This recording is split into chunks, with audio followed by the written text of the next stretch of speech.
Michael Alter is a Jewish author who, despite having no formal degrees in relevant fields so far as I can tell, has made contributions to the resurrection debate that have been considered by many to be noteworthy.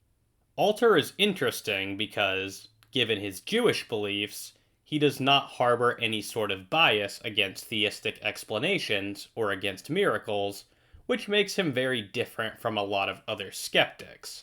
As he explains, this text will accept as a premise several basic ideas or tenets.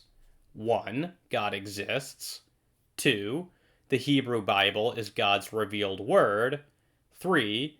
Miracles, or supernatural events, can and definitely do occur. Alter has written a few books responding to Christian apologetics. 2 of these offer direct interaction with arguments for the resurrection. By far, his most significant contribution to the debate is a 1,000-page tome titled The Resurrection, A Critical Inquiry. This volume has been hailed by many counter-apologists as a devastating bombshell on Christian apologetics. I have to confess that my opinion of Alter's work is considerably more negative. It is my opinion that Alter's book is sort of the counter-apologist equivalent to Gary Habermas's 4,000-page, 4-volume work on the resurrection.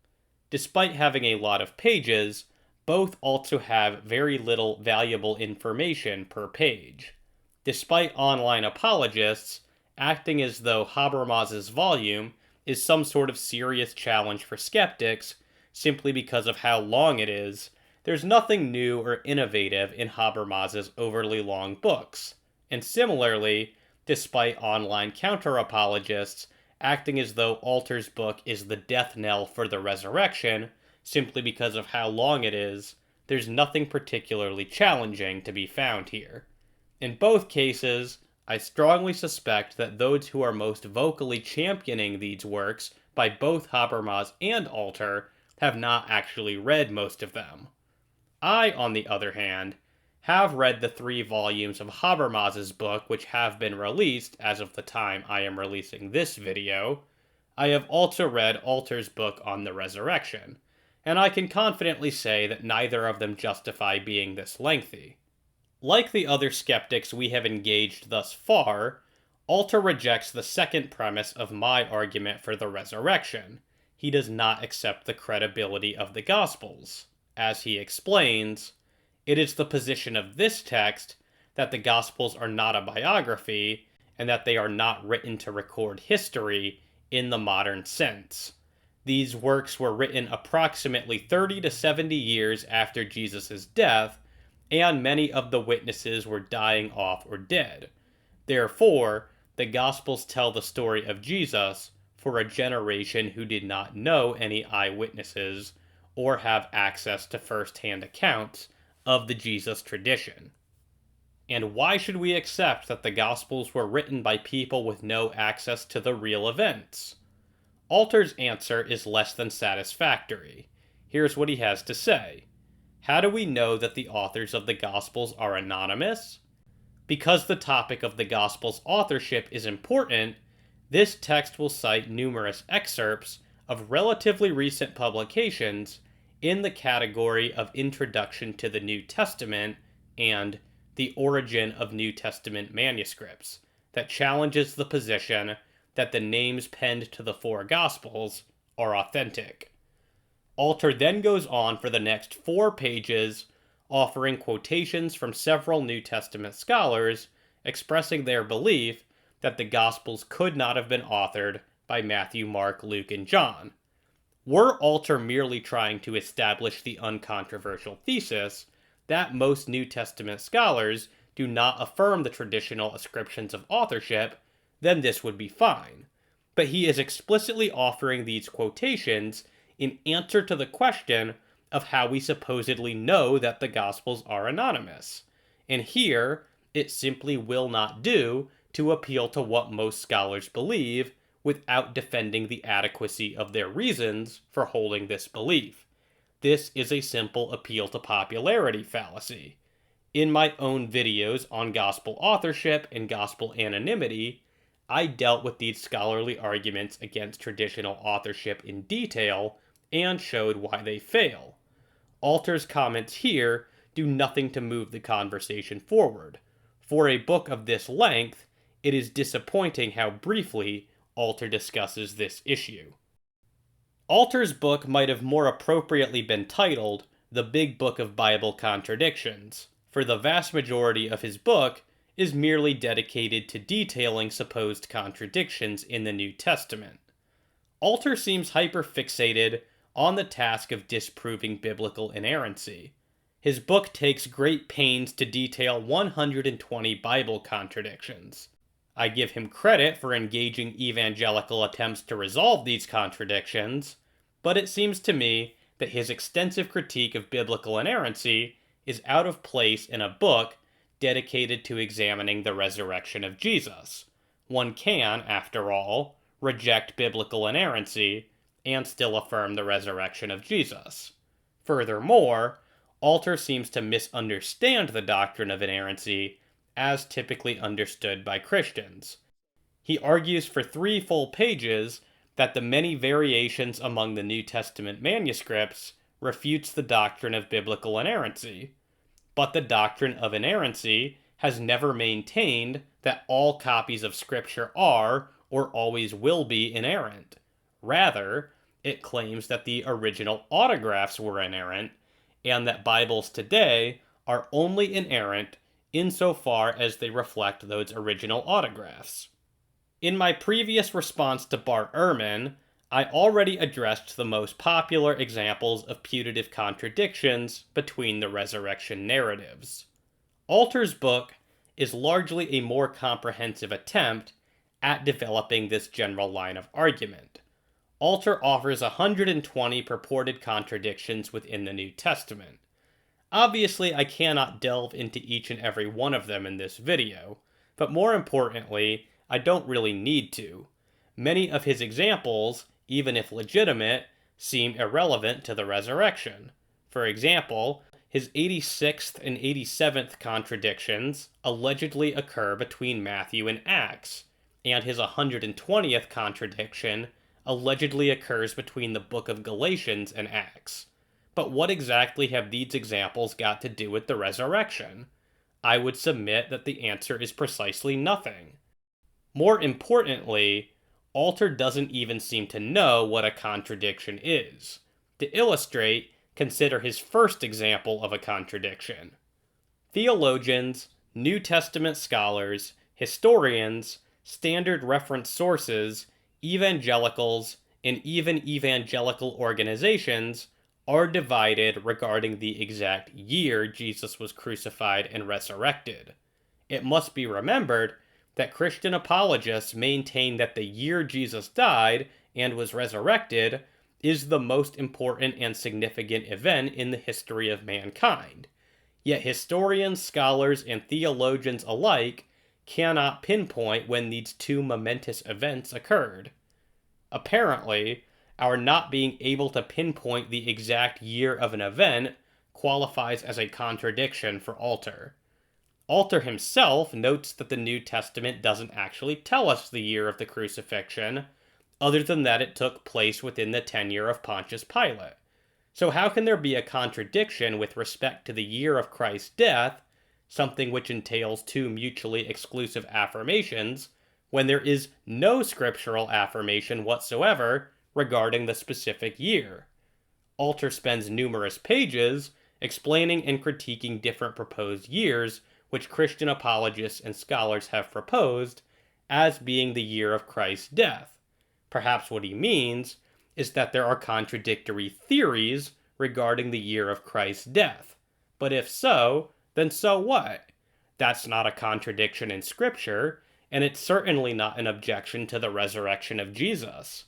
At best, all that follows from Alter's observations is that we can't say for sure which exact year Jesus died. But so what? Who has said that we can have certainty on that matter? Why would we need to know the exact year in order to know that the resurrection occurred?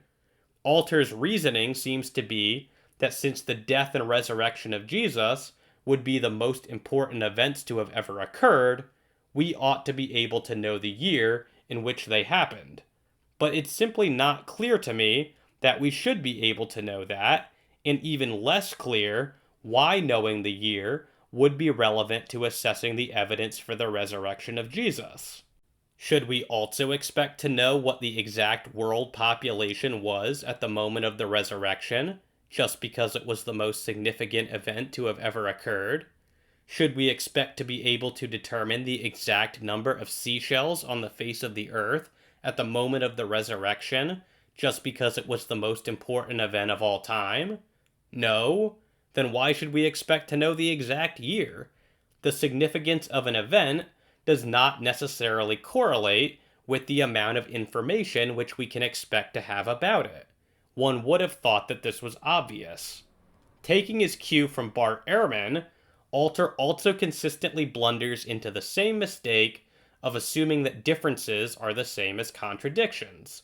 His second example of a contradiction regards the garments which the Synoptic Gospels claim that people were laying down in front of Jesus and the donkey he was riding to welcome him into Jerusalem. As he explains, prior to Jesus' entry into Jerusalem, Mark 11, 7-8, Matthew 21, 7-8, and Luke 19, 35-36 report that an unknown number of people laid down their hematia, in Greek, outer garments or clothing, on both the colt and on the ground for Jesus' donkey to walk on as it carried Jesus. In contrast, John omitted any reference to people laying down their clothing on the ground for Jesus. So what's the contradiction? Well, as best I can tell, it's supposed to be that the Synoptic Gospels mention the laying down of the garments, whereas the Gospel of John does not. I trust that it is obvious that this is not actually a contradiction. Contradictions take the form of an affirmation that P and not P are true at the same time and in the same sense. But John merely does not mention the garments. He doesn't deny that this happened, so where is the contradiction?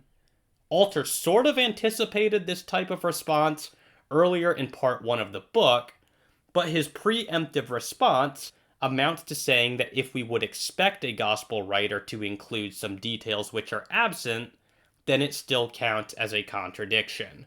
As he explains, omissions can, at times, be considered contradictions when the missing material is highly relevant and significant. Numerous times, this text will present contradictions which fall under the Christian apologist's rubric of omission. But this is no response at all. Again, the necessary and sufficient condition for a contradiction is an affirmation of both P and not P. This is not present, indeed can't possibly be present, in a situation where certain details are simply not mentioned. Alter's response amounts to an admission that he has no idea what a contradiction actually is. Alter proceeds to argue against the plausibility of this event having ever happened, given that we can hardly imagine that these Jews were stripping down buck naked in public, and that they surely were not carrying extra clothing just for this event, since clothing was so expensive and hard to come by back then. As he says, the description of people laying down their clothing is dubious. First, either the 12 disciples or these non-disciples were literally stripping down to their undergarments and placing their clothing on the colt and on the road, or they were carrying an extra set of outwear for this specific purpose. Second, it must be remembered that in those days, people did not have numerous sets of clothes. Alter just doesn't consider the possibility that this is most likely a reference to people taking off their coats or outer tunics, as opposed to everyone stripping nude or down to their underwear. But more fundamentally, even if he's right that this event never happened, this doesn't establish a contradiction as he claims. Fictional events are not the same thing as contradictions. Timothy and Lydia McGrew rightly say, the number of alleged discrepancies in the Gospels is greatly exaggerated by a free use of the argumentum ex silentio. If an author does not mention some piece of information, it is too often assumed that he was unaware of it, or even that he positively believed the contrary. Such arguments from silence are pervasive in New Testament scholarship, but they are tenuous at best. By such reasoning, we can easily find contradictions even in the writings of one and the same historian, as when Josephus mentions facts in his Antiquities that we might have expected him to repeat in his Jewish wars. When we extend it to the comparison of multiple authors who treat of the same subject, the results are ridiculous. The moral to be drawn is that it is a risky business to speculate upon the motives of authors for including or omitting various facts.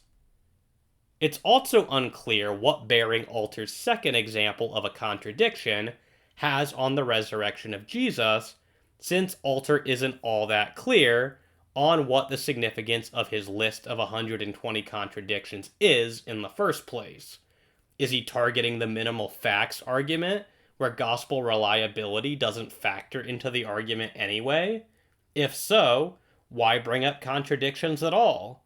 Is he targeting the maximalist approach? If so, then why has he completely ignored the positive arguments for gospel reliability? And why aren't the most prominent contemporary proponents of this approach so much as cited or mentioned?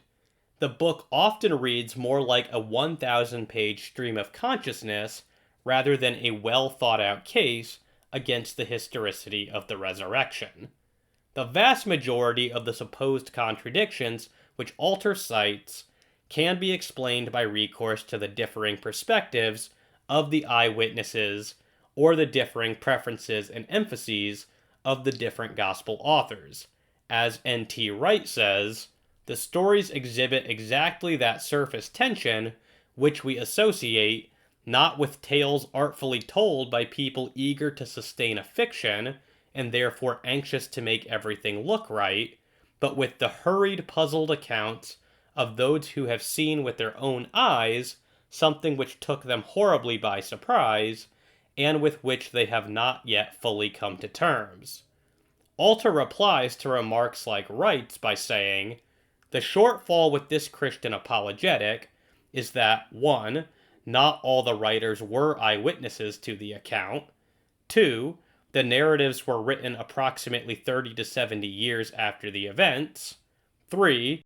At least Luke admitted in his preface that he was reporting hearsay, 4. The writings are believed to be the result of an evolving oral tradition, and 5.